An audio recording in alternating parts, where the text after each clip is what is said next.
Hey guys, I'm Farmer Todd, and as I get ready to go into fall and winter, I wanted to share with you guys how I grow all of our food and trees with no chemical fertilizer or pesticides. So stick around.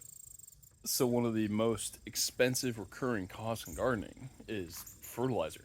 Your plants use it, they use it to grow, they use it to make the produce and fruit that you eat. So, you have to usually replenish it every year. Along my journey, I found out that all chemical fertilizers are petroleum based, they're oil based. So, I'm not really interested in being part of that chain. It's expensive and it's a finite resource. So, we're going to have to figure out an alternative, anyways. So, why not now? So, in my journey to learn more and learn how this whole process works, I started with the basics. And just nitrogen is an incredibly complex cycle.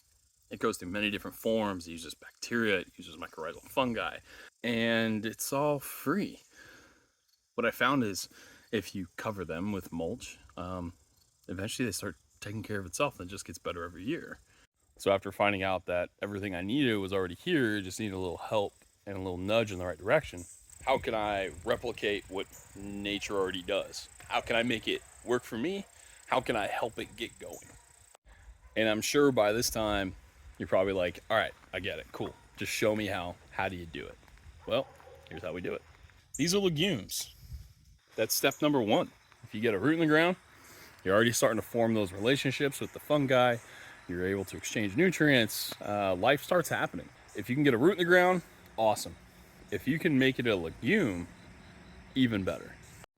So a lot of people think that legumes are nitrogen fixers, and they technically are. They pull nitrogen from the atmosphere and they store it in their roots. And what they actually use it for is to help them make their peas or their bean pods. What that means for you, if you want to help keep some nitrogen in the soil, is you have to cut them down before they start to flower or bloom. So basically, that bed right there is what this guy looked like 2 days ago. So what you'll do is you'll come through and you'll cut all those plants down. Now you'll leave the roots in the soil. You'll leave those connections. It's organic material. You'll leave all that greening on top and then just cover it with mulch. And then what you'll find is worms and the mycorrhizal fungi and the little bacteria, and it just gets going.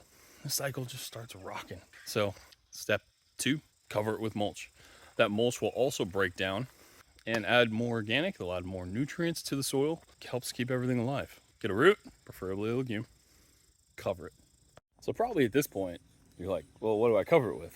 And it's any mulch, anything. I'm a huge fan of wood chips. It's what I use in Arizona. I couldn't get them here, but what I did have was a lot of grass.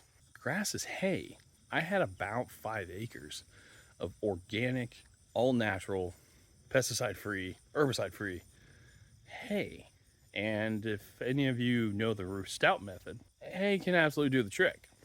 But I love keeping wood chips in the pathways. Plus, grass breaks down really, really fast. So another thing I love about having wood chip pathways is that it gets fungal dominated. So each bed is outlined and bordered by a fungal dominated area, which is great because if you do something like potatoes, you will destroy your soil because you got to dig it up. So let's say you have something catastrophic such as that. There's fungi right here. Like it'll branch out immediately. Your soil tends to recover a lot better. There's always a home base for fungi no matter what you do. So another reason to love wood chips. So when I figured out that I had hay at my disposal and a lot of it, the first thing I did is pick up this thing called a lawn sweeper. So after I cut the grass, I attach this thing to the back of the mower and then go around and picks up the grass. So then I come over here and drop it. Then I can take it to the garden or wherever else I want to do and just keep going. Definitely turned a problem into a solution. So as we're talking, we've been mainly discussing nitrogen. And remember, there's 3 main things. Think of like NPK, nitrogen, phosphorus, and potassium, are like the proteins, fats, and carbs for humans. So what about the other 2? Well, phosphorus, the P in NPK, is caused by the deformation or the erosion of rocks. We have really heavy clay soils here. I had the same in Arizona, and I've never had a problem with phosphorus. All of our plants grow like crazy, so I'm not too worried about it. I guess if we have a year where it's just like nothing wants to go, I'll tackle that problem when it arises, and I'm curious what the permaculture solution is. I'm sure there is one. This is the answer to potassium.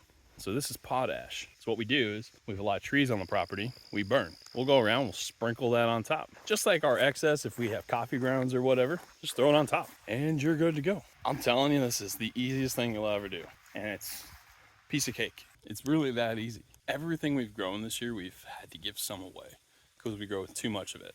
And occasionally you'll grow some big things. We've had a couple big pumpkins this year. One watermelon that was 60 pounds. I find if you help nature get started and just let her take care of it, you're good to go. That's the whole premise on permaculture. Find that your problem is often your solution. I remember the moment that I figured out that I had as much hay as I could ever want was about 2 minutes after I was cursing because I had to cut 5 acres of grass. Don't have problems, just a lack of solutions. Find that solution. It's there.